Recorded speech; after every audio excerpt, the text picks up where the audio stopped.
So let's dive right in. The latest twist in Washington. Reports say that Trump was offered a private jet by Qatar during his Middle East trip, and it's stirring up a lot of concerns.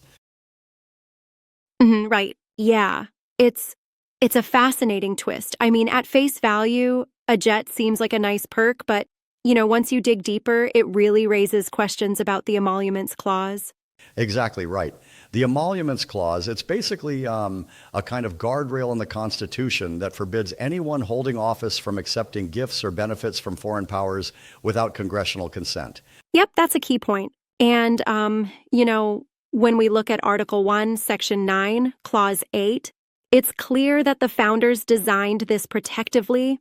So, no, you can't just take a multi-million-dollar jet and then think it's all just, diplomatic nicety. Exactly. It's not just about formality, it's about preventing corruption, ensuring that foreign states can't buy influence with lavish gifts. Think about it. A jet isn't a pen, it's huge leverage, almost like saying, we get you on our side in a way that undermines our political integrity. Absolutely. Right? And that brings up the whole question, why would Qatar even do this? I mean, what's in it for them? Yeah, that's where the strategy comes in. Qatar's been known to spend billions to shape narratives, influence Western media, and court both sides of the political aisle. It's all part of a long-term game. Yeah, it's like chess, right? That's an interesting analogy. Like, they're positioning themselves so that if Trump or someone like him returns to power or influences policy in any way, Qatar's already got a foot in the door. Exactly. It's not generosity, it's deeply strategic gifting. And this sort of thing isn't just about one jet. It's part of a broader pattern, where luxury incentives like hotels and deferred payments become a tool for foreign influence. Absolutely. And speaking of patterns, we can't ignore Trump's own history here. His failure to divest from his businesses while in office already put him under scrutiny, plus foreign diplomats booking stays at his hotels. It's like a revolving door of potential conflicts. Right, and that history only makes the jet incident even more troublesome. It's almost like he was already in a precarious spot, and now this adds fuel to the fire, testing whether the Emoluments Clause really holds any weight today. I see that. But here's something I find a bit challenging. Some argue that even if the jet offer wasn't accepted, the mere act of entertaining such an offer is problematic.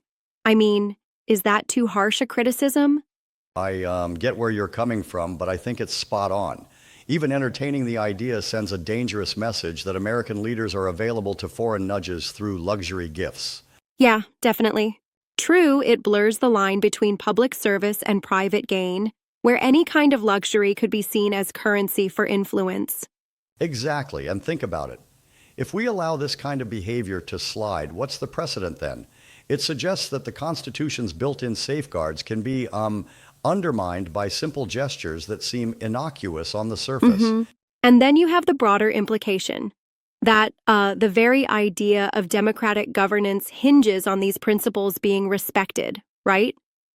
Absolutely. If policymakers start taking expensive gifts from foreign governments, it becomes a slippery slope. It's like auctioning off influence. Yeah, it's a dangerous game. Now, I do wonder, couldn't one argue the offer itself is merely a diplomatic gesture? And aren't there instances in history where states offered such courtesies?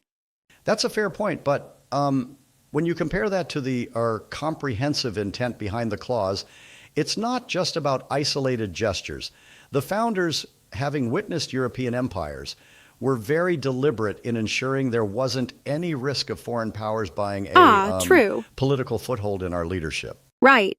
You can't just call it a diplomatic courtesy when the stakes are nothing less than national integrity. Exactly. And it's precisely that integrity that's at risk. I mean, if future leaders see this as acceptable, effectively, the Constitution might become optional. No doubt about that. And let's be honest, if this kind of precedent is set, then we could witness a cascade of similar situations where foreign players start to trip the line even further to secure their own interests. Precisely, and it all starts with what seems like a simple jet, but is really a symbol of a much larger problem. We're talking about the possibility of foreign states like Qatar using their resources to get a seat at the table of American power. Yeah, it's like buying influence, right? Yeah, exactly. And it doesn't stop there. Think about the ripple effects on public trust. When these arrangements come to light, it shakes the very foundations of how democracy is supposed to work. For sure. It sends a message that it's less about public service and more about personal or party gain, which is concerning. Yeah, it's very worrisome. So now the question really becomes, how do we hold our leaders accountable in these situations? That's the million-dollar question. I mean, on one hand, you have a system that has built-in safeguards like the Emoluments Clause, but on the other hand, if we continuously allow these kinds of small breaches, then the very standard itself starts to crumble. True, absolutely. And it's ironic. If no one holds leaders accountable for such actions, then what recourse do we have when the next big scandal hits? Exactly right. It's like building a house on a flawed foundation. At some point, the entire structure is at risk. That's a solid analogy. I mean, it becomes a cyclical problem. If foreign governments see that lavish gifts lead to political access without consequence, they might ramp up their tactics, and then, the accountability loop just breaks down. Exactly. And that's why many argue that this isn't just about party politics. It's really about ensuring that the core principles of our governance are protected. Absolutely, I agree. And if we fail to do so, then all future administrations, regardless of party, could be tempted to cross the line. Yeah, the presidency shouldn't be a prize that gets auctioned off to the highest bidder. It's supposed to be a public trust. Right, exactly. Now, one thing that still bugs me a little. If, hypothetically, Trump or any leader were to claim that these gifts were merely symbolic, can that defense really hold water given the intention behind the constitutional clause? I find that defense a bit shaky. The clause was crafted in a time when gift giving was a very deliberate act of influence.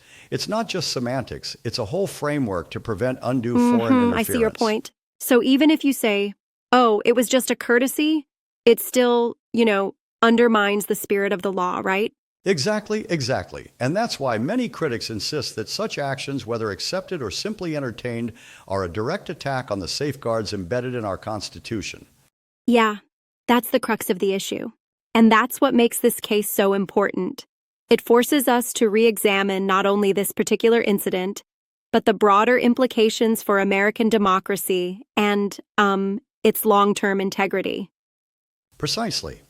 At the end of the day, it's all about whether we're willing to let modern politics, or any politics, stray from the founding principles that are meant to protect us all. Absolutely. Right. So while this story might seem like just another political scandal, it actually opens up a much bigger debate about accountability, foreign influence, and the enduring relevance of constitutional checks. Exactly. It's like a wake-up call, reminding us that the ethos of the presidency and the integrity of public office shouldn't be compromised by luxury perks or strategic favors.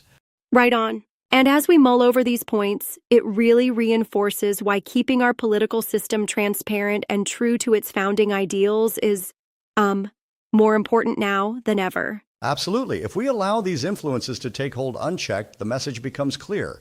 That influence can be bought. And that, as we all know, is a serious threat to democracy. Totally. Well, it's been a deep dive into some tough but necessary topics today.